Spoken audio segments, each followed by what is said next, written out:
Ce que l'on fait au cours des prochaines minutes est quelque chose qui, à travers le Québec au complet, sera relativement rare parce que on a l'occasion de parler aujourd'hui à quelqu'un qui accorde, à travers le Québec, très, très peu d'entrevues. C'est une personne qui est dans le milieu artistique depuis la fin des années 60 et qui a brisé plusieurs plafonds de verre à travers le Québec. On aura l'occasion d'en parler. Elle a aussi été à la télé pendant une dizaine d'années, précurseur avec une émission qui était, à mon souvenir, tout de suite après Salut Bonjour, une émission qui s'appelait Blablabla et qui a aussi brisé des plafonds de verre en recevant des personnalités de l'actualité, jaser, puis des confidences à travers ça. Un peu, on va dire, le précurseur de Deux filles le matin, hein? OK, mais dans une autre époque.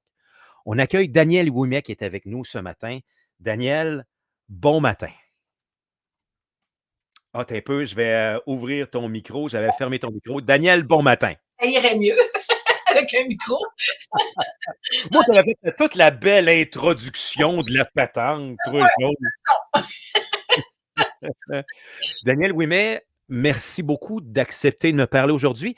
Euh, Est-ce qu'on se tutoie dans cette... Ben oui, bien sûr. Ouais, OK. Absolument. Ben, Pourquoi? on fait le même métier, puis en plus de ça, on va se poser des questions. On ne quand même pas se dire vous tout le temps. Là, c'est long. Ouais, j'avoue.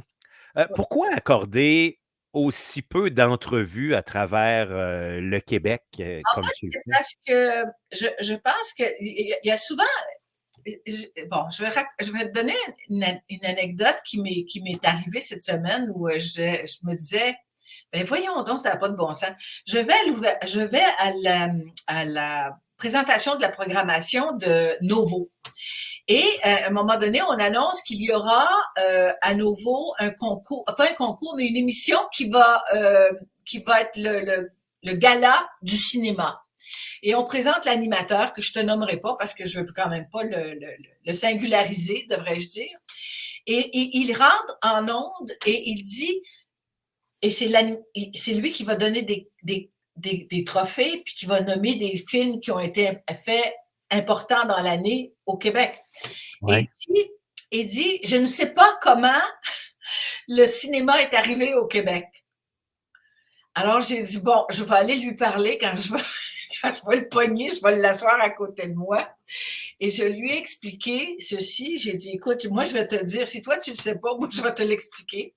J'ai dit, à un moment donné, oui, il y avait l'ONF qui faisait du cinéma au Québec. Il y a quelques réalisateurs qui ont eu cette ambition-là, mais pas d'argent. Et puis, un jour, il y a un gars qui s'appelle Denis Héroux qui a décidé de briser tous les tabous. Il m'a fait passer une audition. J'ai dit oui. Et voilà, le premier film québécois qui a fait de l'argent, ça s'appelle Valérie. Valérie, c'était moi. Là, il m'a dit, ah oui! Écoute, là, je me suis dit, il est animateur. Alors, ce que je me suis aperçu, c'est que les gens oublient. Les gens Oui. et les gens te mettent dans une espèce de halo. Et je peux pas passer ma vie à m'expliquer, là. Je peux pas passer ma vie à dire, bon, je recommence à zéro, voici ce que j'ai fait. Je trouve qu'il y a un côté réducteur à parler à quelqu'un qui sait pas à qui il parle. Ouais. Alors, Oh, oui. alors c'est pas que je veux, c'est pas parce que je me dis, hey, regarde, tu me connais pas, je suis pas intéressée. Pas du tout, pas du tout, pas du tout. Mais c'est parce que je recommence tout le temps, puis j'ai l'impression que j'ai l'impression de me répéter tout le temps, tout le temps, tout le temps, puis je me dis, c'est là que ça devient réducteur pour moi. C'est vrai que j'ai plein de choses que je peux annoncer, plein de choses que je peux. La mémoire est une faculté qui oublie, là. Et donc, effectivement, sur tout ce que j'ai fait, si tu n'as pas mon âge, et c'est votre cas, cher monsieur, si tu n'as pas mon âge, mais si tu n'as pas la curiosité de me poser les vraies questions, à ce moment-là, je trouve que c'est un peu dur d'accorder des interviews. Voilà. Oui, puis tu sais, je fais juste penser aujourd'hui à la génération, tu vas comprendre le lien. On avait présenté à des ados dernièrement Véronique Cloutier en photo, puis les jeunes ne savaient pas c'était qui Véronique Cloutier. Tu sais, il y a comme un clash au Québec à travers ça, là. Ouais, ben parce que ça, c'est à cause il y a beaucoup le fait que maintenant tout est sur ordinateur ou alors sur des tablettes, etc., etc. Puis on n'y est pas nécessairement. Et les émissions de télévision, c'est pratiquement fait pour les personnes de notre âge. Tu sais, je comprends pas les gens qui disent on va essayer de rajeunir notre public. Ben oui, mais ils regardent pas de toute façon. Arrête. Fais des émissions pour ceux qui regardent la télévision. Arrête de dire oui, je comprends que les commanditaires se disent c'est les jeunes qu'il faut habituer à nos produits. Je comprends tout ça, mais c'est quand même les vieux qui achètent vos produits. Alors, faites donc des émissions pour eux autres. Tu as parlé tantôt de Valérie. Ça fait partie des moments clés de ta carrière. Je disais tantôt, tu as brisé des plafonds de verre. Écoute, tu as été la première actrice québécoise à dévoiler ton corps à la caméra, montrer tes seins à cette époque-là. On est en 1969, là. Mais C'est un plafond de verre brisé. Ça a été un début de carrière qui a commencé, on va dire, sur des chapeaux de roue, cette histoire-là. oui, mais quand on y pense, bien sûr que j'ai été la première dans ce domaine-là à faire quelque chose qui était, mais à cette période-là, c'était le FLQ, c'était Pierre-Éliott Trudeau qui disait aux journalistes, moi, c'est Pierre-Éliott Trudeau, je le regardais puis je trouvais qu'il était un premier ministre qui était extraordinaire parce que à un moment donné, il a dit à des journalistes, je m'excuse du vilain mot, mais il a dit à des journalistes, fuck you. Puis naturellement, on lui a reproché. Alors, Oui. quand on lui a demandé, mais qu'est-ce que vous avez dit aux journalistes en disant, vous êtes un premier ministre, etc. Il dit, j'ai dit fadoul dodoul. Écoute, alors, tu sais, quand tu as un premier ministre qui, à un moment donné, s'amuse avec les gens, c'était aussi c'était Monsieur Lévesque, c'était le FLQ, c'était la nationalisation de l'électricité, c'était une effervescence, c'était la mini-robe, c'était Mary Quant et ses fossiles, c'était une effervescence et je suis rentrée dans l'effervescence parce que j'en avais l'âge. J'ai pas fait grand-chose si ce n'est parce que je dis j'ai pas fait grand-chose. En ce sens que moi j'étais là, écoutez, quand j'habitais chez mes parents, j'étais dans la même chambre que ma sœur parce qu'on avait deux frères, deux sœurs, les deux frères étaient ensemble puis nous autres ensemble. Et quand il fallait que je m'habille, avec ma sœur, je m'habillais, me déshabillais dans ma garde-robe. Tellement je voulais pas me montrer. Alors, demandez-moi pas pourquoi tout d'un coup j'ai décidé, hey, je pète les plombs, puis je m'installe devant une caméra, puis je me mets tout nu. Je ne sais pas. Mais je pense que si les gens pouvaient voir sur un plateau comment ça se passe, bon, la première fois, c'est épouvantable, bien sûr. T'as peur, tu veux te couvrir, puis bon. Mais après ça, ça devient tellement une joke que tu t'oublies complètement. Je me rappelle d'un éclairagiste qui m'a dit que la première fois qu'il m'a éclairé, il était gêné, il me regardait pas dans les yeux, puis après ça, il dit pouf, écoute, on te voyait même pas tout nu, on t'imaginait même pas tout nu. Et c'est très drôle pour vous montrer comment cette image-là a marqué certaines personnes. Ce gars-là, que j'ai vu peut-être juste dans Valérie, dans le fond, c'était mon éclairagiste. 2 ans plus tard, je le rencontre sur la rue et il me dit, oh, il faut que je te raconte quelque chose. J'ai dit quoi? Il dit, je suis en plein divorce et tu as failli te retrouver en cours. J'ai dit, pourquoi? Ben, il dit, ma femme, elle m'accuse d'adultère. Elle t'a mis sur la liste des gens avec qui, soi-disant, je l'aurais trompé. J'ai dit, c'est dans sa tête, mon beau petit chéri, c'est dans sa tête complètement. Et ça m'est arrivé 2 fois, ça. Ça m'est arrivé 2 fois. Une fois, je me suis vraiment retrouvée en cours pour une femme qui m'accusait d'avoir eu une aventure avec son mari. Le gars, je m'en rappelais même pas parce que quand tu reçois un subpoena, t'es obligé de te présenter. Oui. Je me suis présentée en cours, puis j'ai dit, c'est qui ça? Puis à un moment donné, je le vois, je dis, ben voyons donc, c'est toi ça? Il me dit, oui. Ben, j'ai dit, voyons donc, j'ai été manger chez vous avec des amis chez toi un soir. Ben oui, ben, il dit, regarde, ma femme, elle était sûre. Alors, je me suis Oh retrouvée, my God. et cette image-là a été colportée dans bien des têtes par la suite. Et puis, j'ai compris que j'ai pas à répondre à ça. Ouais. Regarde, je suis responsable de ce que je te dis, mais toi, tu n'es pas responsable de la façon dont tu l'interprètes. Ben, tu sais, je sais pas, c'est tout à fait ma nouvelle philosophie, disons. Euh, 1969, Valérie, aura été ton premier rôle. Mais avant ça, tu avais déjà été à l'avant-scène québécoise 3 ans auparavant en étant quelque chose qui ne se fait plus aujourd'hui. Tu avais gagné à 18 ans le concours Miss Province du Québec. Oui, exactement, oui. Est-ce que c'est à cause du rôle ou finalement Denis, à cause du trophée, du concours que Denis Héroux t'a amené à l'écran? Ça avait-tu un lien, là, en bout de ligne? Absolument aucun lien. Le seul lien, c'est qu'il m'a retrouvé. Moi, je suis bon. À l'époque, il fallait que je gagne ma vie. J'étais quand même encore étudiante et quand j'ai fait ma première émission à Jeunesse d'aujourd'hui, j'avais 16 ans et que je suis rentrée en studio, j'ai dit, oh, ça, c'est quelque chose que je veux faire. Et je suis devenue très amie avec Pierre Lalonde et il m'a dit, écoute, Daniel, oublie ça, là, tu peux pas rentrer à la télévision si t'es pas la femme de ou la maîtresse de. À l'époque, il fallait regarder les femmes, il fallait savoir s'ils sortaient avec les réalisateurs. Mais il m'a dit, par contre, on prend les filles dans des agences de mannequins lorsqu'elles deviennent hôtesses. Puis quand tu es hôtesse, ben, tu apprends le jeu des caméras, tu apprends à te présenter, tu apprends à parler, etc.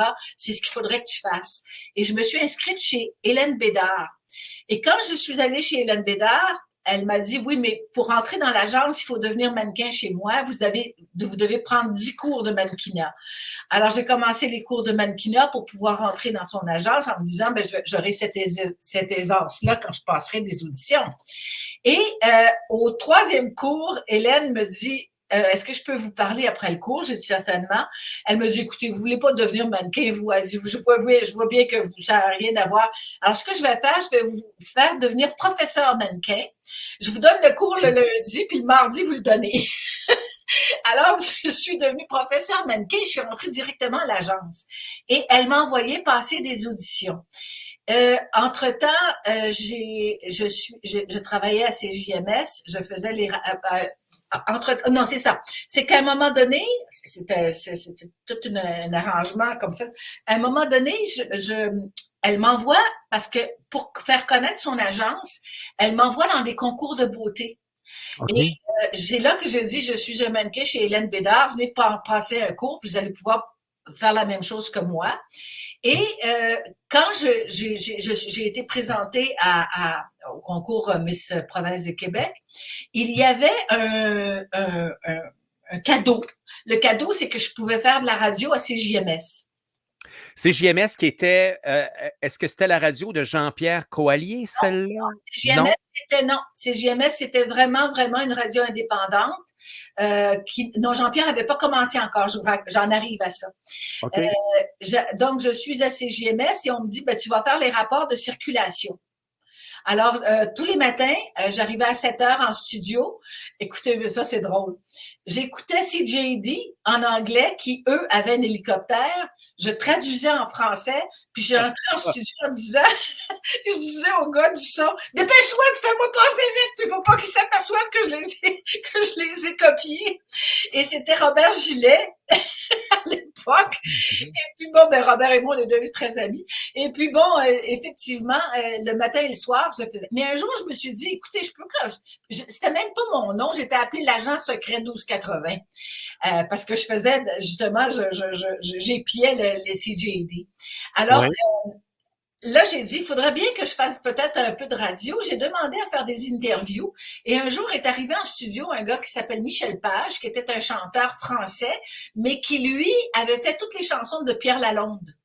OK. Et on est devenus amis. Il m'a dit, on va chanter tous les deux ensemble. Alors, on a fait des disques. Et là, je suis passée à la télévision pour présenter ce disque-là, parce que lui était plus connu. C'était une vedette française qui venait s'installer au Québec. Et j'ai présenté mon disque avec lui à la télévision. Et ce jour-là, c'était pendant l'Expo en 67. Euh, euh, Ce jour-là, il y avait un studio en plein air sur l'île Notre-Dame. Et c'était avec Guy Boucher. Et il y avait un orage épouvantable. Et le plancher était en métal. Les caméramans avaient peur parce que l'eau tombait sur le plancher. Puis il y avait un orage avec des éclairs, etc. Tout le monde disait on va mourir électrocuté. Mais comme c'était du direct, il fallait le faire. Alors là, je suis en train de chanter. Il y a l'eau qui me tombe dessus. Il y a le caméraman qui veut pas me suivre. Les caméras qui vont à droite puis à gauche. En tout cas, c'est le bordel. Mais moi, je m'amuse. Et Denis Héroux était en train de regarder l'émission. Et c'est là qu'il a dit « Hey, elle se débrouille terriblement bien, cette fille-là. Dépêchez-vous, trouvez-moi là et faites-lui passer une audition. » Et ils m'ont retrouvé chez Hélène Bédard, dans les filières d'Hélène Bédard. Et c'est là que j'ai passé l'audition et c'est là que j'ai été choisie. Alors voilà, là, vous avez vraiment l'histoire au complet de comment je me suis ramassée au cinéma. Oui, parce qu'il a raccourci aussi en même temps la carrière dans la chanson, parce que finalement, on a bifurqué vers cinéma et télévision, c'est ça? Exact. Quoique j'ai chanté beaucoup chez... parce qu'à l'époque, si tu veux continuer, il faut que tu apprennes n'importe quoi, chanter, danser. Je prenais des cours de danse. N'importe quoi qui pouvait m'amener à la télévision parce que c'est ce que je voulais faire. Et donc... pour chanter, à un moment donné, il y a comment elle s'appelle Clairette qui, à un moment donné, avait une boîte à chansons, puis elle a dit ben pourquoi tu viendrais pas chanter chez moi? Alors là, j'ai appris les chansons, les vieilles chansons des chanteurs français, bien sûr, du Aznavour, mais je mélangeais ça avec du Petit Leclerc. C'est un peu spécial comme spectacle. Et puis j'ai chanté là. Je me souviens de plein de chanteurs qui m'ont dit je t'ai vu chanter là. Et quand j'ai fait le film, j'avais rien avant de moi, le film n'était pas sorti. Et quand le film est sorti, je suis devenue très populaire. Alors, quand je chantais chez Clairette, écoute, il y avait des foules et des foules et des foules. Je n'étais pas une bonne chanteuse. Alors, toi puis moi, de la boîte à beurre, là, je n'étais pas une bonne chanteuse. Mais il y avait des foules et des foules. Les gens entendaient dans les escaliers trois spectacles à l'avance. On est en quelle année, ça, quand ça se produit? 69, 70, ouais. Okay. Le film était sorti. Et le film est sorti en 69. Et il a été fait en 68 et il est sorti en 69, ouais. Crois-tu que l'impact du film a eu une forme d'impact sur la carrière de chanteuse, aussi peu qu'elle a pu être dans un cabaret comme ça? Crois-tu qu'il y avait un lien entre les deux? Ah oui, certainement, parce que j'ai créé une surprise. C'est qui cette fille-là qui... parce que, veut pas, à l'époque, j'essayais de... Moi, ce qui était le cinéma, puis qui est donc de la nudité au cinéma, c'est pas nécessairement ce que je faisais en personne. Et les gens se disaient, ben, elle va être tout nue sur la scène. Je sais pas ce que je disais, mais on va aller la voir. J'ai créé, puis j'ai créé aussi, je pense que pas tellement pour les hommes, bien sûr, étaient bien intéressés. D'ailleurs, ils l'ont toujours été, même encore aujourd'hui, on m'en parle. Et il y a beaucoup de Valérie qui viennent me dire, c'est mon père qui m'a donné mon nom. parce qu'il t'avait vu au cinéma. Mais les filles, il y avait deux sortes de filles. Il y avait les filles qui se disent je vais faire comme elle. Et puis il y avait les filles qui se disent c'est un peu trop, moi je suis pas capable de faire comme elle. Et là on m'en voulait à mort. Alors les femmes ont été mon pire ennemi et aussi mes amis, mais je savais jamais comment les prendre. Tandis que les gars, j'avais pas de remords. Il n'y avait pas de remords, il n'y avait rien. J'étais sûre de pouvoir leur parler sans problème. Comment, on va rester dans ces années-là un petit peu avant de remonter plus loin, plus près de nous aujourd'hui. On a parlé de jeunesse d'aujourd'hui et Pierre Lalonde. Tu as fréquenté à une certaine époque Pierre Lalonde. Est-ce que ça a commencé? Vous êtes devenus amis? Ça a-tu commencé sur le plateau? Comment cette histoire-là a pris naissance? Ça a commencé sur le plateau, carrément. carrément, parce que, alors quand je suis rentrée à Jeunesse d'aujourd'hui, c'était un concours, ça aussi. Ça OK. s'appelait la Jeunesse idéale. Moi, j'ai une drôle de vie, hein. Ça s'appelait la Jeunesse idéale. C'est Jeannette Bertrand puis Jean Lajeunesse qui faisaient la recherche d'étudiants et étudiantes, parce qu'il y avait hommes et femmes, euh, avec avec des dons ou des études spéciaux, enfin, si on met ça au pluriel. Ouais. Et puis, effectivement, moi, je ne me suis pas présentée. C'est ma cousine qui m'a dit, Daniel, tu devrais te présenter. Puis je dis, ben non, qu'est-ce que tu veux que je fasse avec ça? Et c'est elle qui a envoyé une lettre en disant, voici, je prends des cours de ballet jazz, je prends des cours de ballet, j'ai fait les beaux-arts, parce qu'effectivement, j'ai fait les beaux-arts à partir de 10 ans. Puis à 18 ans, à 16 ans, j'ai commencé pour devenir dessinatrice de mode. C'est ce que je voulais faire. J'étais aux études le jour, puis le soir, je prenais des cours pour devenir dessinatrice de mode. Alors, à un moment donné, le téléphone sonne chez mes parents, puis c'est Jeannette Bertrand qui me dit, ça nous intéresse, on veut t'avoir dans notre concours. J'étais tellement contente, mais c'est là, effectivement, qu'en entrant dans le studio, je me rappelle comment j'étais habillée, je me rappelle exactement où dans ce studio-là, qui va fermer parce que ils sont en train de le fermer là maintenant. Mais je me rappelle l'ancien théâtre Arcade, je me souviens exactement où la grâce m'est tombée sur la tête en disant c'est ça que je vais faire dans ma vie. C'est ça que je me souviens de ça comme si c'était hier. Je vous en parle, j'ai encore le frisson. Et je sais pas, c'est devenu comme pas une obsession, mais c'est comme si j'étais à la bonne place. C'était la communication, c'était pas pour paraître, c'était pour parler, c'était pour avoir du fun, c'était pour créer, c'était pour imaginer, c'était pour communiquer. Enfin, j'avais déjà toutes ces formations-là en moi et, Oui. et j'ai pas gagné le concours. Mais Comment j'ai s'est passée la transition entre CJMS et CFGL, finalement, la station de Jean-Pierre Coallier, là? J'y arrive. Alors, j'ai pas gagné le concours, mais Jean-Pierre, mais Pierre, c'est vrai que Pierre Lalonde s'appelait Jean-Pierre, hein? Je l'appelais toujours Jean-Pierre. Pierre Lalonde me dit, écoute, Daniel, toi, t'as pas gagné, mais nous autres, on te veut. Alors, ils se sont aperçus que la fille qui avait gagné, elle avait falsifié ses diplômes. Alors, ils ont dit, nous autres, on le garde. Le réalisateur, Jean-Claude Leblanc, et Pierre m'ont dit, écoute, Daniel, il y a un 13 semaines où on va t'inviter pour faire de la figuration, puis tu vas venir en studio, puis tu vas venir. Alors, j'ai commencé à fréquenter Pierre parce que toutes les semaines, j'étais assise à faire de la figuration à son émission. C'est drôle parce qu'il y a bien des émissions qui existent, mais je ne me vois jamais dans cette figuration-là. Et Oui. ouais, c'est assez amusant, mais c'est ça. Alors donc, je gagne, donc c'est ce que je vous ai raconté toute la panoplie de choses qui m'a amené à faire Valérie.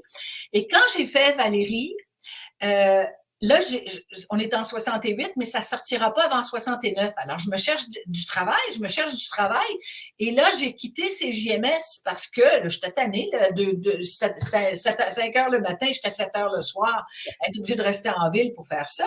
Et je me dis, ben, j'ai fait de la radio, peut-être que je pourrais être lectrice de nouvelles. Et c'est là que j'entends, ma sœur sortait avec un jeune homme qui était technicien à la nouvelle station de Jean-Pierre Coallier, qui venait d'ouvrir. Ça venait Ouais. d'ouvrir. Et je lui ai dit, écoute, pourrais-tu me permettre de passer une audition pour cette station-là? J'ai déjà 2 ans de radio. En fait, pour la voix, je sais comment la placer. Maintenant, je sais pas ce que je pourrais faire à cette station-là, mais j'aimerais ça passer une audition. Je vais lire un texte et puis peux-tu me le faire passer? Et Claude Michel était très gentil. Il m'a dit, écoute, Daniel, je vais faire mieux que ça. Ce que je vais faire, puis ça, c'est une chance du bon Dieu. Il dit, on a un studio qui est central, mais d'un côté, c'est le bureau de Jean-Pierre Coallier, puis l'autre côté, c'est le studio d'enregistrement.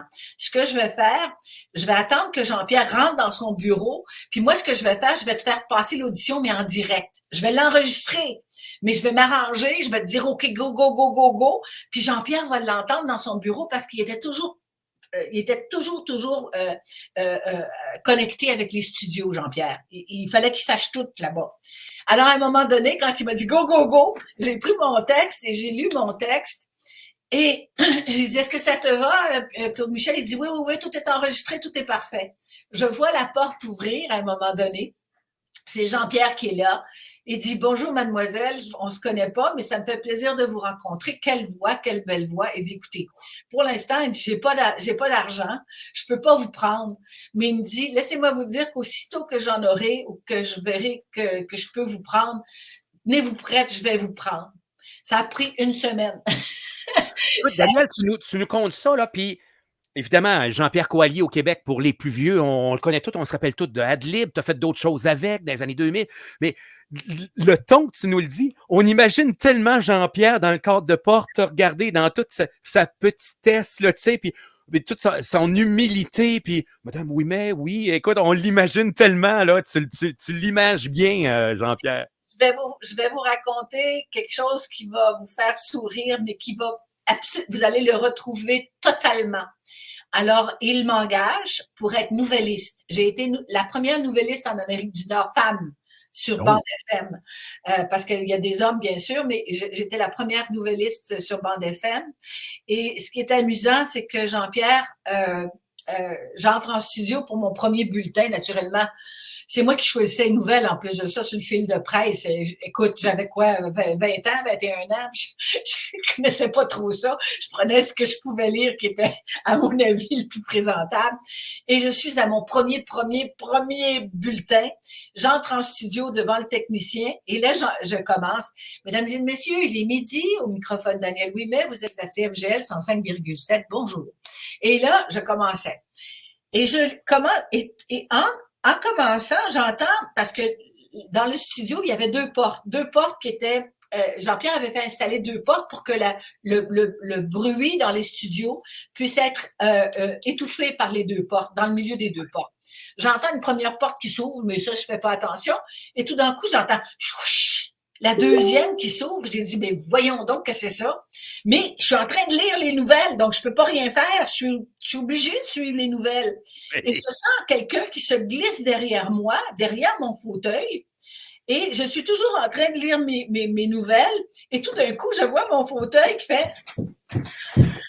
Jean-Pierre est en arrière, puis il prend mon fauteuil comme ça. Écoutez, il prend mon fauteuil comme ça, là. Ouais.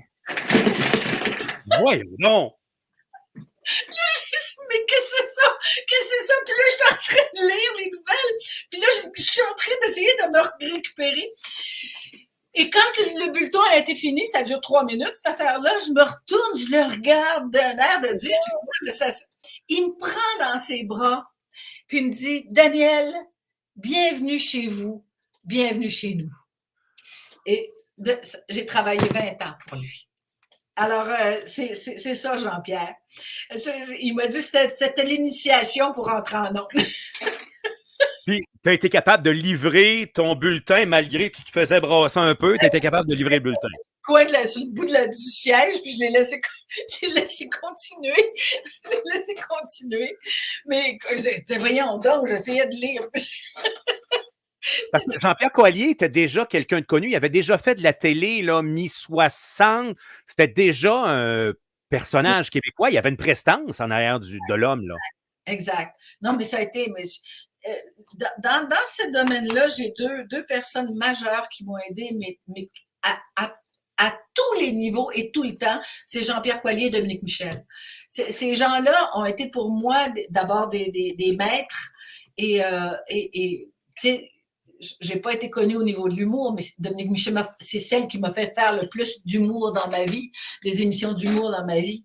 J'ai adoré cette femme. Ben, j'adore encore cette femme-là, je lui parle régulièrement, mais je dois vous avouer que ces deux-là, là, puis j'en ai d'autres, bien sûr. Hélène Bédard, bon, quand j'ai quitté l'agence, forcément, j'ai plus jamais été mannequin, puis ma vie s'est fait où j'ai passé des auditions après sans nécessairement passer par son agence. Mais ces gens-là ont été pour moi des gens extraordinaires. Et tous ceux d'ailleurs à qui j'ai travaillé par la suite, Denis Roux, c'est sûr, c'est lui qui m'a mis au cinéma. Tous ces gens-là sont venus puis ils m'ont littéralement adopté là. C'était des gens qui étaient d'une protection pour moi qui était exceptionnelle. Je les aime d'amour. Ouais. Dominique Michel, moi, je me souviens de ça, OK? Parce que je suis né en 76 et je pense que c'était dans le coin de 77-80. l'émission, et je n'étais pas vieux, j'avais 2, 3 ans, mes parents écoutaient ça. Dominique, où tu avais un rôle à l'intérieur du téléroman, de l'émission téléroman à ce temps-là. Ça a été un rôle marquant dans toute ta carrière télé. Oui, je m'appelais Julie Marel dans cette. Oui, mais j'ai fait aussi L'Heure du temps. Oui. Oui, j'ai fait L'Heure du temps. J'ai fait Les Bergers un certain temps. Oui, j'ai fait plusieurs. Puis là, je les calcule même pas parce que ça fait quand même 62 ans que je fais ce métier-là. Il y avait du spectacle aussi. Écoute, ça aussi, ça a été très populaire, là, une époque, là. Oui, mais je viens de faire, d'ailleurs, c'est passé hier à la télévision. Je viens de faire un petit rôle dans Bon Matin Choc et j'étais tellement contente de revenir sur les plateaux. Ça a été extraordinaire. Ouais. C'était où ça? J'ai manqué ce bout-là. Moi, j'écoutais hier là, des trucs du 11 septembre là, que j'écoutais hier. Oui, aussi. Mais à Nouveau, il y a une nouvelle série qui a commencé qui s'appelle Bon Matin Choc. Mais c'est assez spécial parce que on me voit pas, on me voit pas. En ce sens que dès la Chuck est un personnage. Oui, c'est quand même incroyable. Le producteur de cette série-là a dit, moi, je veux Daniel Ouimet. Absolument. Trouvez-lui un rôle, puis n'importe quoi, mais donnez-lui un rôle. C'est ce que je me suis fait dire. Et puis, naturellement, comme toute la série était écrite, puis ils ne savaient pas, les rôles étaient distribués, ils se sont dit comment faire pour la garder. Le producteur l'a vu. Alors, dès la première émission, je suis la voisine de Chuck qui, lui, se fait arrêter. C'est un gars qui est une grande vedette. Et il se fait arrêter dans un moment assez délicat où on pense qu'il fait des choses inappropriées en public. La police se met là-dedans, il perd son travail, sa blonde, etc., etc. Et moi, je suis sa voisine. Et aussitôt qu'il est découragé, aussitôt qu'il est à terre, aussitôt qu'il n'y a plus rien qui se passe, c'est moi qui l'accueille en disant, viens-t'en chez nous, là. Exactement ce que je ferais si ça arrivait à un de mes amis. Alors, j'ai dit, viens-t'en chez moi. Et finalement, lui s'isole et fait croire qu'il est parti dans un endroit pour revenir en santé. Et finalement, il me voit partir un jour. On ne sait pas si je vais mourir ou pas, mais je suis en ambulance et je disparais. Et là, écoutez, ça fait juste 2 émissions, puis je suis déjà plus là. Alors, le réalisateur, je ne sais pas s'ils ont pensé que c'était une façon de fun de le faire, mais quand Chuck est complètement défait, détruit, à terre, il ne sait plus où s'en aller, il n'en peut plus, je lui apparais et je le regarde. Alors, j'ai un rôle. Écoutez, moi, j'ai trouvé ça extraordinaire parce que je ne fais qu'apparaître une fois dans chaque émission, mais faire un rôle ou faire passer le message sans parler, là, c'est quelque chose. Tu as le rôle d'un ange à travers ça, d'une certaine façon, là. Exactement. Alors, si j'ai quelque chose, s'il fallait que je lui dise, écoute, ça va passer, inquiète-toi pas. Il fallait que ça se voit dans ma face. Ou alors, là, je t'en veux, là, parce que là, t'es allé un peu trop loin. Il fallait que ça se voit dans ma face. OK. Écoute, lève-toi, dépêche-toi, lève-toi. C'est fini, là. Ah ouais, lève-toi. Ça suffit. Voilà. Et à chaque fois, je suis obligée il est à terre, je me rappelle d'une scène où il est dans le fond d'une toilette, puis il est assis à terre, puis là, il me regarde, puis je suis pleine de compassion, d'un air de dire « lève-toi ». Je me rappelle comment la scène était silencieuse, puis il fallait que je passe à travers ça. C'est génial. Écoutez, c'est tellement le fun. C'est tellement le fun de faire ça, ça n'a pas de bon sens. Alors, bon, c'est ma dernière. J'aimerais ça en faire d'autres. Écoutez, vous savez, je dis tout le temps, je l'ai prévu ça parce que moi, quand je suis arrivée, j'ai pris la place de plein de gens, de personnes plus âgées qui ont été obligées de prendre leur retraite aussi. Tu sais, ils avaient besoin de 109. Alors voilà, il y a du 109 qui arrive et alors il faut que la roue tourne, il faut que je me dise oui, si je peux rentrer dans un rôle qui leur convient, je serai là, mais ça se pourrait fort bien qu'ils oublient puis que je sois plus là bientôt.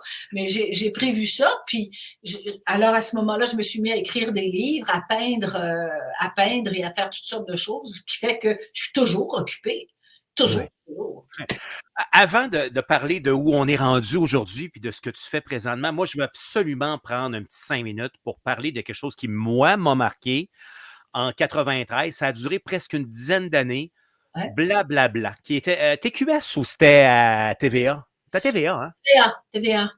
TVA. Ah ouais. Blablabla, moi, a marqué parce que des entrevues profondes comme ça, euh, on ne voyait pas ça à tous les jours à la télé. Tu as amené, encore une fois, et tu as amené ça d'une façon complètement différente, d'avoir les gens qui s'ouvrent à toi pendant près d'une dizaine d'années à la télé. Comment ça a commencé, blablabla?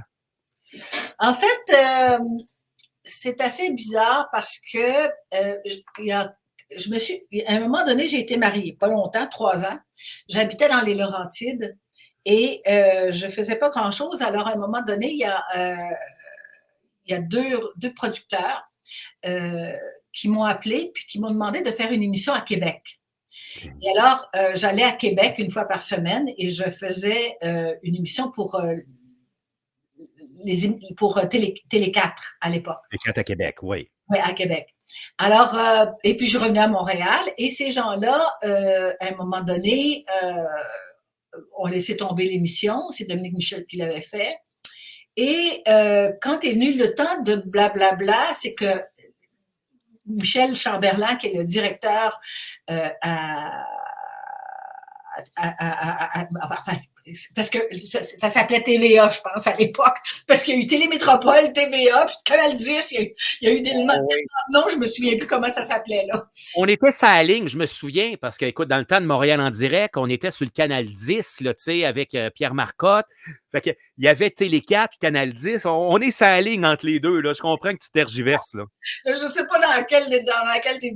Et Michel Chamberlain a voulu faire une émission de jour. Il a dit, je pense, parce que c'est ce qu'on m'a dit par la suite, mais je n'ai jamais eu de confirmation de lui, que le producteur qui était à Sherbrooke serait celui qui ferait l'émission. Et Michel Chamberlain a dit, oui, tu peux faire ce que tu veux le matin, là, c'est à toi l'émission, mais il faut que ce soit avec Daniel Ouimet.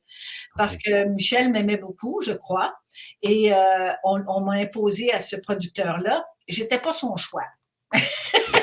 Donc, laissez-moi vous dire que j'ai eu euh, Ouais. quelques difficultés à m'adapter à ce producteur-là. Mais aujourd'hui, on est très, très, très amis. On s'écrit, on se parle, on s'est excusé sur certaines affaires.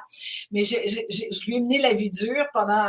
En fait, Valérie, blablabla a duré 850 émissions, c'est-à-dire 8 ans. Et l'autre producteur qui était avec moi à Québec, parce que l'émission, il fallait que je quitte Montréal, il fallait que je quitte mon chum, que je voyais juste les fins de semaine, 9 mois par année. Et il fallait qu'un coup rendu, que je vive à l'hôtel, dans un hôtel où il n'y avait pas de cuisine. Donc, il fallait que je sois au restaurant tous les jours pendant 9 mois par année. Et Québec est ce qu'elle est, c'est-à-dire si tu viens de Montréal, à l'époque, en tous les cas, aujourd'hui, j'ai plus d'amis, mais à l'époque, t'es pas admis. Un point, c'est tout, t'es pas admis, t'es de Montréal, un point. T'es fine, t'es merveilleuse, on va aller au restaurant, mais tu viendras pas chez nous. C'est pas Alors, dans la gang. j'ai vécu 4 ans à Québec sans jamais sortir, en étant de 6 heures le matin où j'allais faire ma gymnastique, 7 heures où j'allais me faire coiffer parce qu'il n'y avait pas de coiffeur là-bas, dans un centre d'achat. J'entrais au studio à 8 heures. À 9 heures, je rencontrais la réalisatrice, je mettais mes papiers en ordre et à 10 heures, les artistes arrivaient, les gens rentraient en studio et à 10h30, on commençait l'émission jusqu'à midi. À midi, je mangeais dans ma loge, je rencontrais la réalisatrice pour le lendemain. À 1 heure, je rencontrais mon équipe jusqu'à 3 heures. Puis à 3 heures, je commençais à faire les recherches et la mise en place et des photos et des cadeaux et de tout ce qu'il fallait faire pour le lendemain. Alors, je travaillais 12 heures par jour pour une émission d'1 heure. Et puis le réalisateur, le producteur de Sherbrooke trouvait que j'en faisais pas assez. Alors, Oh. je peux vous dire que j'ai du caractère, disons. Est-ce que c'est toi qui amenais l'idée des personnes en entrevue, de qui venaient en entrevue, ou tu avais une équipe en arrière, là, malgré ton 12 heures par jour? J'avais trois recherchistes et quand OK. on faisait enfin, nous autres, on appelle ça du brainstorming, mais on appelle ça du remue-ménage. Oui. Quand on s'assoyait, on disait quelle est la liste de ceux, parce que là, il fallait qu'ils viennent à Québec. Tu sais, c'est pas évident, là. Il fallait qu'ils viennent à Québec, qu'ils passent la nuit à Québec, puis qu'ils retournent le lendemain. Alors, quelle est la liste de ceux qui ont quelque chose à présenter ou quelqu'un qu'on n'a pas vu depuis longtemps? Et on choisissait, et donc, j'avais effectivement, on avait une entente où, bon, ben, toi, telle personne, il y avait 3 filles. Et donc, chacune avait une émission complète à faire une semaine, donc 5. Et donc, ça continuait sur la semaine d'après. Et là, je disais, bon, ben, ok, toi, tu prends Pierre, bon, je dis n'importe quoi, toi, tu prends Pierre Lalonde, toi, tu prends, je sais pas, moi, Michel Richard, toi, tu prends, bon. Et là, ils appelaient, et le lendemain, oui, j'ai parlé à Michel, elle peut venir telle date. Alors, on bloquait la date. Oui, Michel Louvain a dit qu'il pourrait, mais pas avant un mois. Bon, ok, on le met dans et il y avait un calendrier, et on mettait ces gens-là dans le calendrier. Alors, on s'essayait comme ça au fur et à mesure, et c'était toujours en fonction.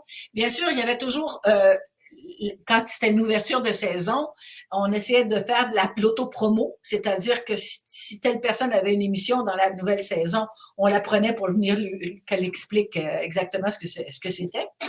Mais puis au début, on leur donnait pas autant de cadeaux que ça. Hein? C'est une de mes recherchistes qui un jour, c'est très drôle parce que comment il s'appelle? Ah, naturellement, le nom va me manquer, mais il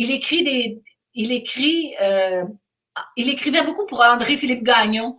Et puis il écrit dans la presse aujourd'hui. Voyons, je le connais bien. C'est un gars extraordinaire qui est en chaise roulante, entre autres. Je le connais, merde, je l'aime tellement en plus.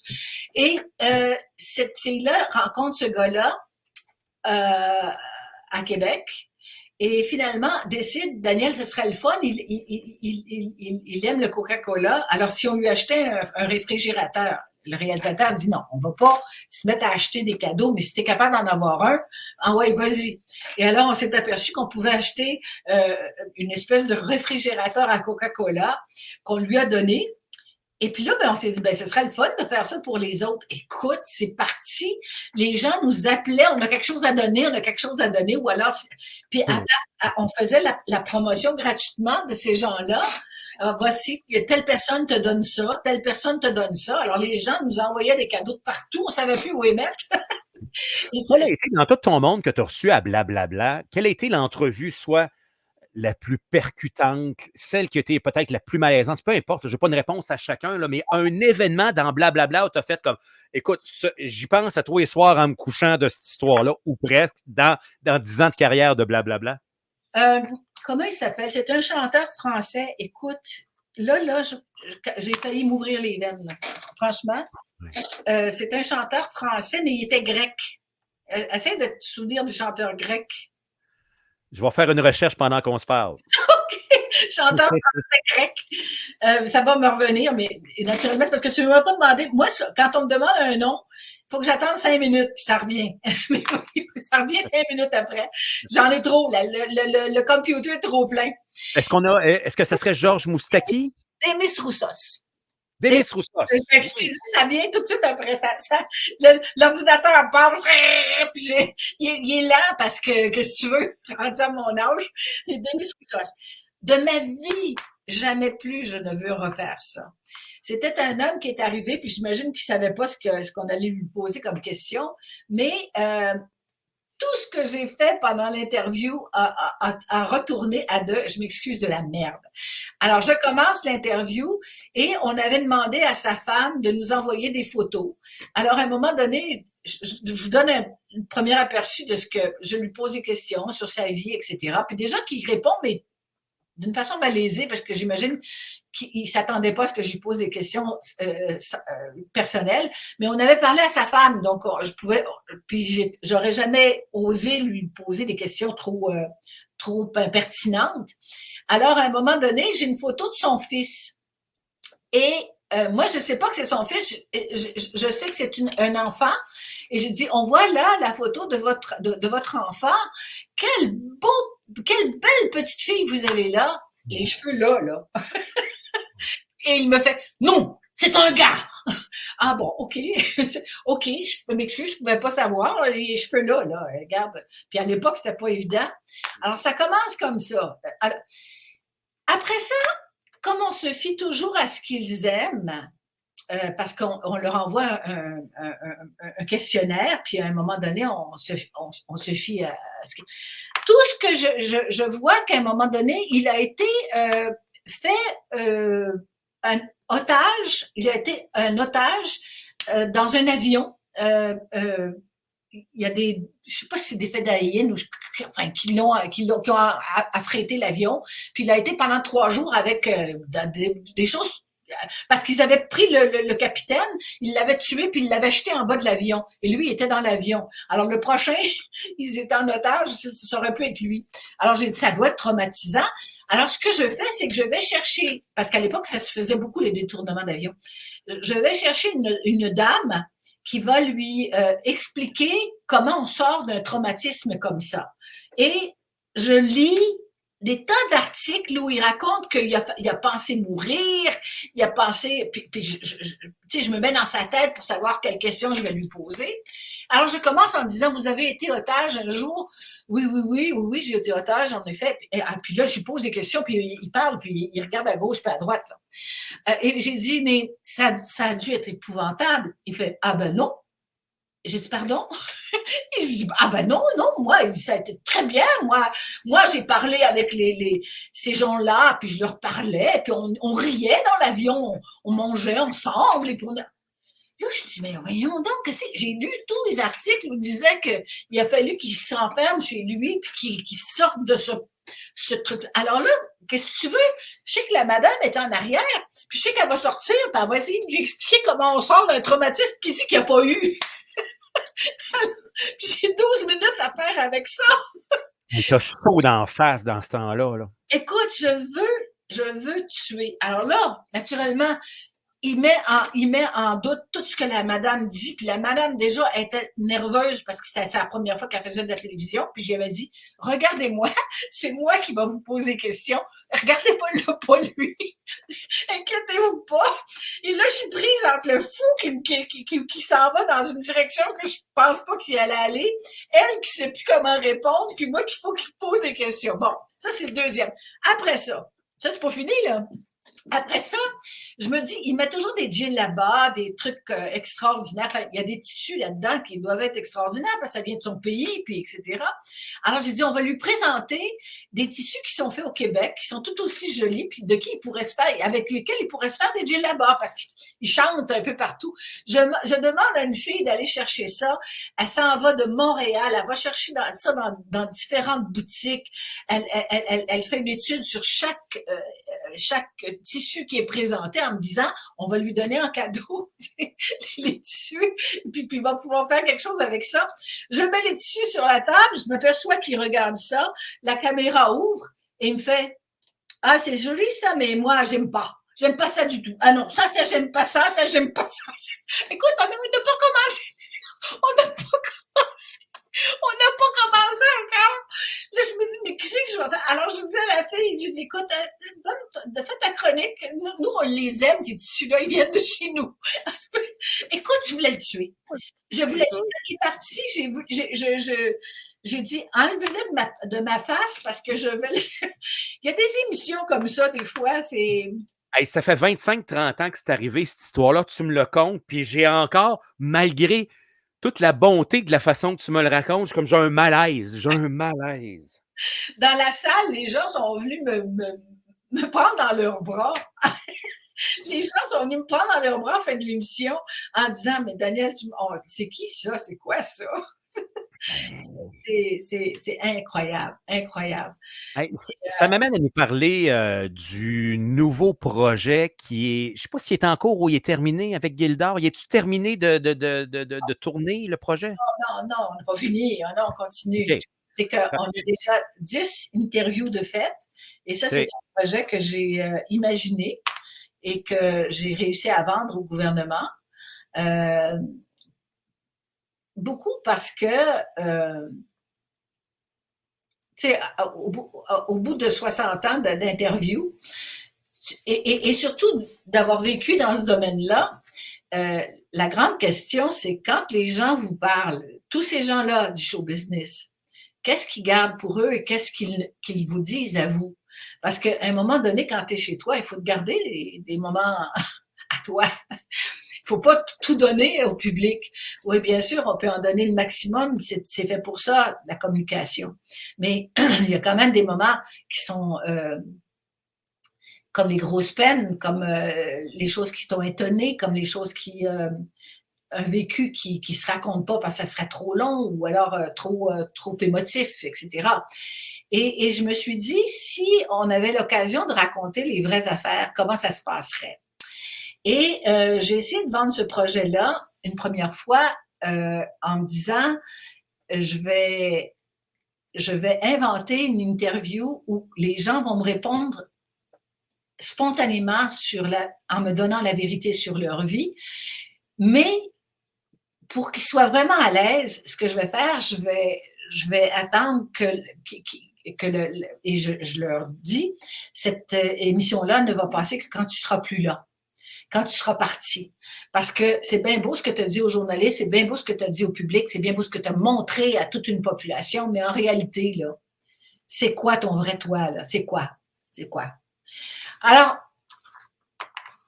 c'était pas facile à vendre à une station parce que les gens m'ont dit, écoute, Daniel, oui, on t'aime bien, mais disons que, je sais pas, tu prends un artiste puis il meurt dans 10 ans. Je t'ai donné de l'argent tout de suite, puis l'émission passe dans 10 ans. Je peux pas faire ça.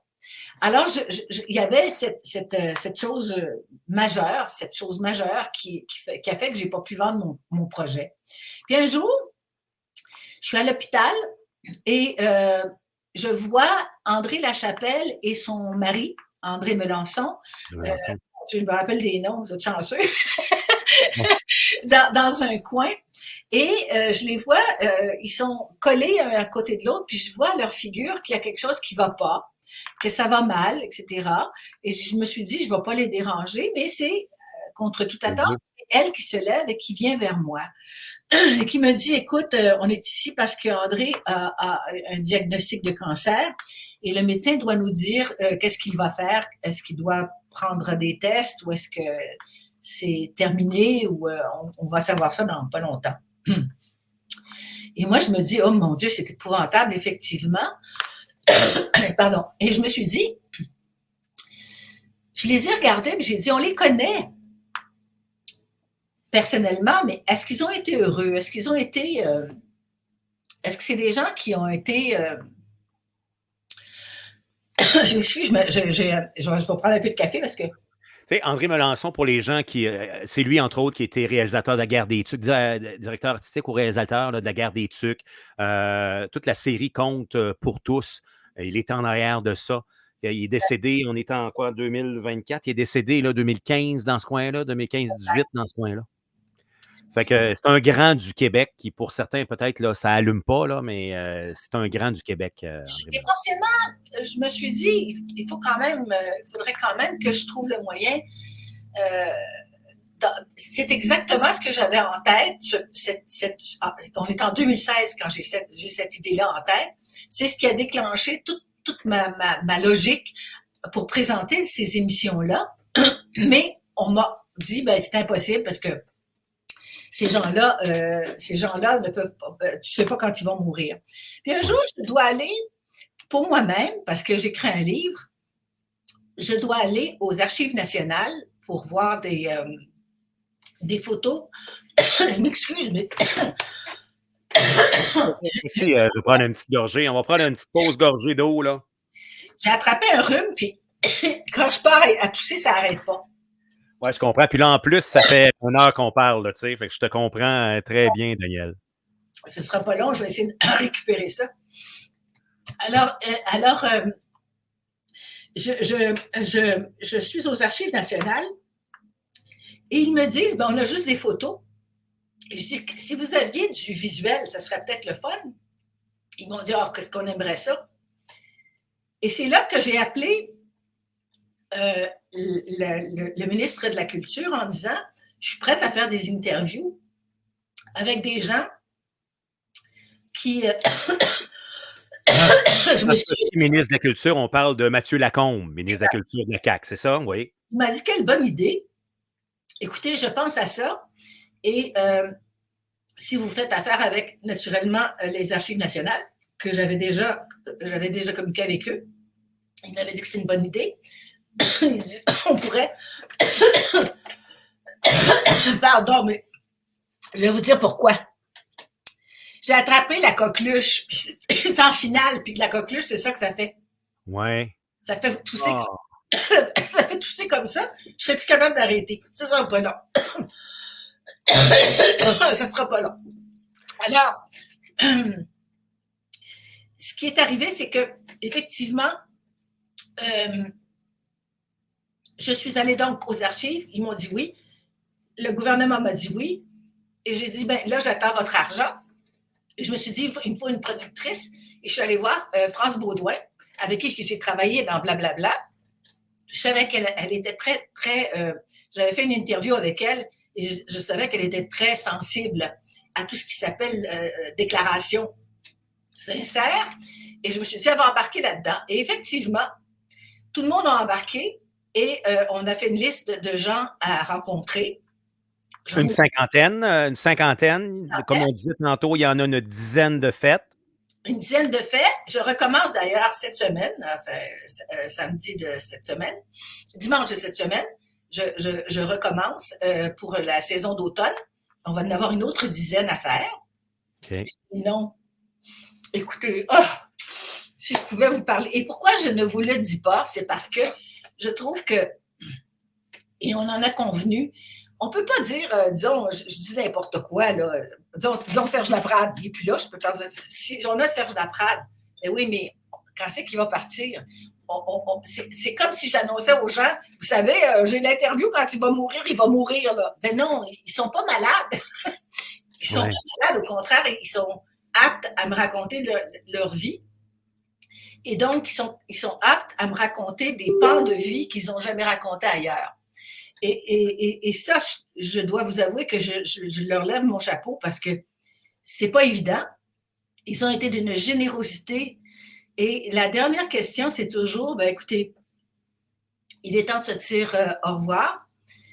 Il est temps de laisser une dernière image de toi. Regarde derrière moi, il y a une caméra. Je me retire et parle à tes gens. J'en ai pas connu un qui n'a pas pleuré. Ils pleurent tous. Est-ce que, évidemment, tu sais, la première personne, tu me dis qu'il y en a une dizaine de faits. Évidemment, une des premières personnes que vous avez probablement dû vouloir parler, c'était Yvon Deschamps? Tout ça, disant en montant.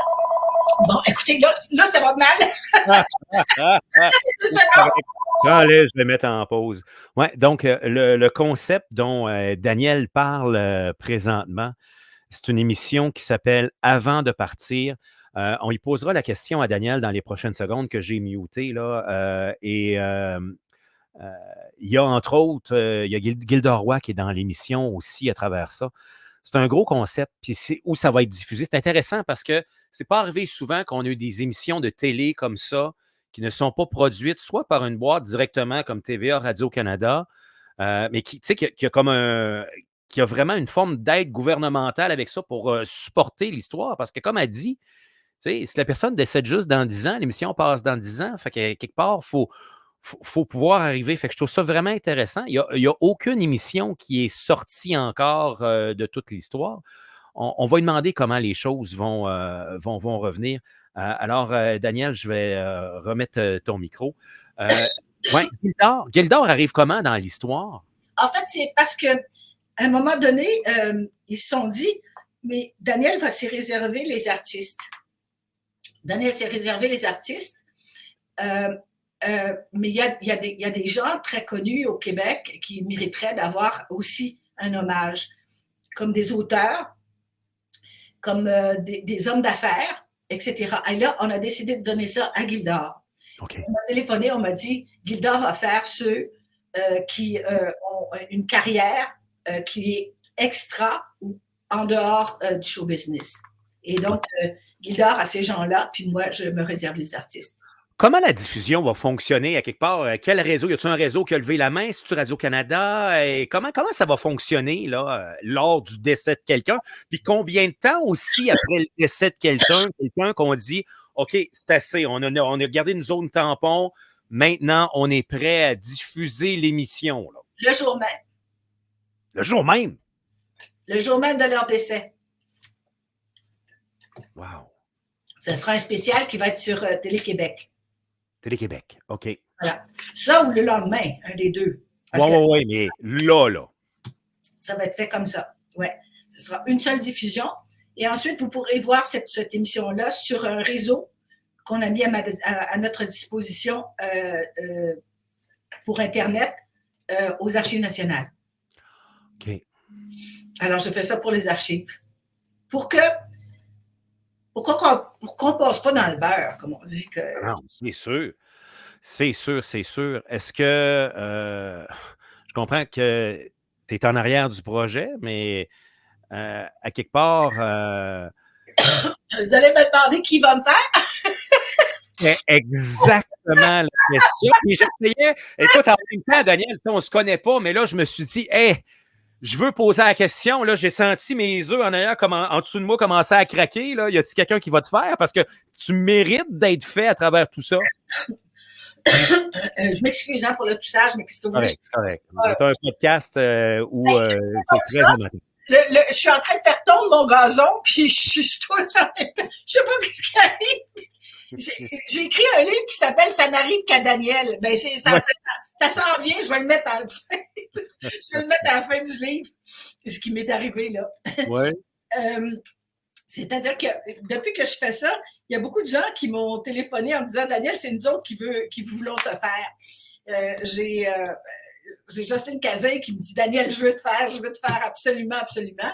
Et j'ai même un ancien ministre de la Justice qui m'a dit moi, je veux absolument être celui qui va te poser des questions.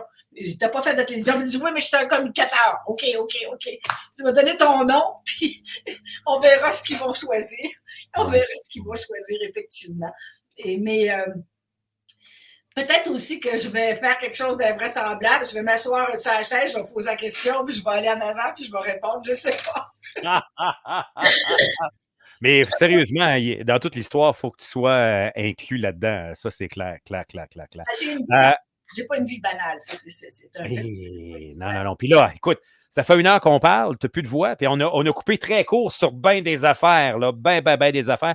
En terminant, en 2-3 minutes, parle-moi de ton livre. Alors, le livre, ça s'appelle Ça n'arrive qu'à Daniel. Et c'est parce que, encore une fois, ça vient du principe qu'on a une vie, nous, en dehors du show business. Il y a des choses très, très bizarres. Ben, ce que je vous ai raconté tout à l'heure sur le grec, là, c'est sûr que c'est dans mon livre. Et il y a plusieurs événements aussi que j'ai racontés sur les émissions, ce que j'ai aimé et moins aimé. Mais écoutez, je vais vous raconter vite quelque chose que je raconte tout le temps à chaque fois que je parle de ça. Mais je vous jure que ça m'est arrivé. Je suis à Cuba. Je veux avoir des cigares pour mon père. On me dit, il faut que tu déménages et que tu ailles au village suivant. Il y a une compagnie qui fait des cigares sur place. Tu vas les choisir toi-même. Ça va être parfait. J'ai dû les payer sûrement, effectivement. On prétendait naturellement que c'est ceux qui fournissaient à l'époque les cigares à Fidel Castro. Alors je me suis dit, bon, mon père va avoir les cigares de Fidel Castro. Et pour ça, il fallait que je prenne l'avion. Oui, il fallait que je prenne l'avion pour aller à l'autre ville. Ça prenait peut-être 30 minutes d'avion, mais ça prenait un avion. Alors, je prends des Québécois qui veulent faire la même chose que moi. On rentre dans cet avion-là. À l'aéroport, quand j'arrive, tous les avions ont 2 ailes, comme les ailes de l'ancien temps, là, 2 ailes, une par-dessus l'autre. Là. J'ai dit, mon Dieu, ils ont un beau musée. Ben non, c'était l'avion qu'il fallait qu'on prenne. J'ai trouvé ça un peu spécial. Alors, rentre dans l'avion en me disant, Daniel, les 2 capitaines qui sont là, ils ne veulent pas mourir, eux autres non plus. Alors, regarde, ça doit être correct. Et effectivement, on part, l'avion lève, et là, on tombe dans un orage épouvantable de pluie. Et la porte est ouverte et ce que je vois, c'est que les 2 capitaines sont en train de devenir fous parce que l'eau tombe sur les commandes. Et s'il y a un court-circuit, ben là, ils ne peuvent plus conduire l'avion. Alors, il y en a un qui est debout, qui a pris une espèce de paravent, puis il dévie l'eau, parce que ça tombe des fenêtres. Il dévie l'eau pour que ça ne tombe pas ses commandes. Mais là, il y a de l'eau ses commandes. Et là, il faut essuyer, parce que sinon, il va se passer quelque chose. Le croiriez-vous? Le capitaine est venu me chercher. Il m'a assis à sa place, puis il m'a fait piloter l'avion pendant que lui, il allait chercher les affaires dans le fond pour essuyer. J'ai piloté un avion que je ne sais même pas comment piloter. Il m'a dit, tu vois la petite bulle qui est là? Bon, les commandes sont en direct. Là. Tu prends ton manche, là. Si tu veux, s'il faut aller à droite, tu tournes à droite, puis si on est à gauche, mais essaie de garder ça dans le sac. Ouais. Alors, j'ai piloté en regardant la bulle, puis je me suis amusée un petit peu à droite, puis un petit peu à gauche. Le gars disait non, parce que cette déviation-là peut t'amener bien loin. Alors, je revenais, je me suis amusée, j'ai des photos de ça. J'ai piloté un avion avec des passagers en arrière. Finalement, le tout s'est bien passé avec l'histoire des cigares. Est-ce que tu as bien été en mesure de mettre la main sur les cigares? Oui, il n'y a pas de problème. On est revenu, tout était correct, mais quand même, tu sais, il faut le faire, là. Puis je me suis retrouvée à Top Capi à un moment donné dans des gars qui protégeaient le premier ministre et il y a quelqu'un qui s'est jeté sur la voiture du premier ministre et à 5 pieds de moi, les revolvers sont sortis et puis tout le monde était en panique autour de moi. Écoute, non, j'ai plein de choses à vous raconter. Anecdote de plateau, anecdote de vie, anecdote de tout. Alors, et c'est Jean-Pierre Poilievre.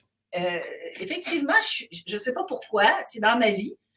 Je suis toujours dans une situation où il arrive des affaires, comme je vous le dis, là, je viens de vous le voir, je viens de le prouver, là. J'essaie d'être correct, le téléphone sonne, le gazon, j'entends la fondeuse, puis tout.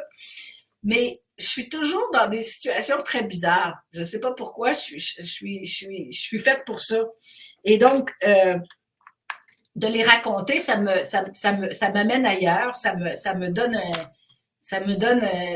l'envie de vous faire sourire, mais différemment. Alors, j'ai écrit ce livre-là. Et en fait, celui qui a trouvé le titre, c'est Jean-Pierre Poilievre, parce que quand je faisais une émission qui s'appelait Le Mec Adam avec lui, quand il m'appelait à TQS, quand à un moment donné, le matin, je disais « Oh Jean-Pierre, j'ai quelque chose à te raconter, tu le croiras pas. » Ben, il me dit « Tu le raconteras en ondes. » Ben, OK. Alors, à un moment donné, c'est devenu un rituel. Et lui, il s'est arrangé avec le réalisateur et il dit « Daniel a quelque chose à vous raconter. » Puis là, quand il faisait ça, le réalisateur savait qu'il fallait qu'il mette de l'écho. Et là, on entendait Jean-Pierre qui disait « Ça n'arrive que Daniel. » Alors, c'est resté et c'est devenu le titre de mon livre et Jean-Pierre a fait la préface. C'est la préface. Ouais. Écoute, merci Daniel de ta générosité. C'était tellement agréable. Je pense que je vais monter bientôt à Montréal puis on va aller se taper une bouffe au resto ensemble. On va continuer notre discussion. OK. Je m'excuse de vous avoir touché ça pendant un certain temps, mais qu'est-ce que vous voulez? Je peux pas la coqueluche, écoute, c'est fini, là, ça fait 3 semaines. Des fois, j'ai des réminiscences. Et je suis enfermée depuis 3 semaines, alors ça fait du bien de vous parler. C'est fine. Puis bonne continuité dans ta saison avant de partir. Et puis, ben écoute, c'est plate à dire, on a hâte puis pas de voir tes émissions parce qu'en même temps, mais qu'on en voit une, c'est parce qu'elle veut dire qu'il y a un grand du Québec qui va être décédé. Donc, c'est toujours un peu triste à ce moment-là. Mais je suis persuadé que tu vas rendre le tout d'une manière prestigieuse à l'écran. Ma première question, puis posez-vous-la. Maintenant, je vais vous la poser. Posez-vous-la parce que ma première question, c'est toujours la même. Quand ils sont assis devant moi, je vais dire, bon, au moment où on se parle, on n'est plus là. Peut-être que toi, tu n'es plus là, mais peut-être que moi non plus. Finalement, là, dis-moi-le. Où est-ce que tu penses que tu es? Et là, naturellement, tu as toutes les croyances. Est-ce que tu crois que tu es éternel? Est-ce que tu crois que tout est fini? Est-ce que tu crois qu'il y a un Dieu? Est-ce qu'il y a... L'incarnation. Exact. Alors, la conversation commence toujours sur une croyance et ça vous donne une bonne idée de l'esprit des gens que je rencontre. Et laissez-moi vous dire, j'ai eu Je suis sortie de là des fois, là, dans la voiture, là, à brailler tellement j'étais contente. C'est sûr, c'est sûr. Parce que tu amènes, une dimension d'entrevue qu'ils n'ont jamais accordée. Jamais, Exact, jamais, jamais. exact. Et puis on voit plein Daniel, d'images, ouais, on voit plein d'images, des choses qu'ils ont gardées pour nous, des images personnelles, des photos personnelles qui sortent pour nous. Ouais. et des confidences probablement aussi qui n'ont jamais été dites, là. Ben, il y en a qui se gardent des petites gênes parce qu'il y en a qui m'ont souvent dit, écoute, Daniel, j'aimerais pas que mes enfants sachent ça. Mais surtout pas après ma mort. Elle me dit, je serais prête pour le public, mais pas pour mes enfants. Alors, il faut que je respecte ça aussi. Oui. Ouais. Oh, oui, oui, oui, oui. Bonne continuité, Daniel Ouimet. Oh, c'est gentil, merci beaucoup. Excusez-moi pour ma toux, mais bon, Oui. on a réussi à Merci. faire cette interview-là. Bravo. Merci, à bientôt. Merci. Au revoir. C'était, Daniel Ouimet, qui, nous, parlait de sa carrière, de sa vie. Très content de cette, grande entrevue, réalisée ici, avec, Patrick le podcast. On se retrouve bientôt tout le monde pour, d'autres grandes entrevues encore dans Patrick le podcast. Merci d'avoir écouté l'entrevue. À bientôt.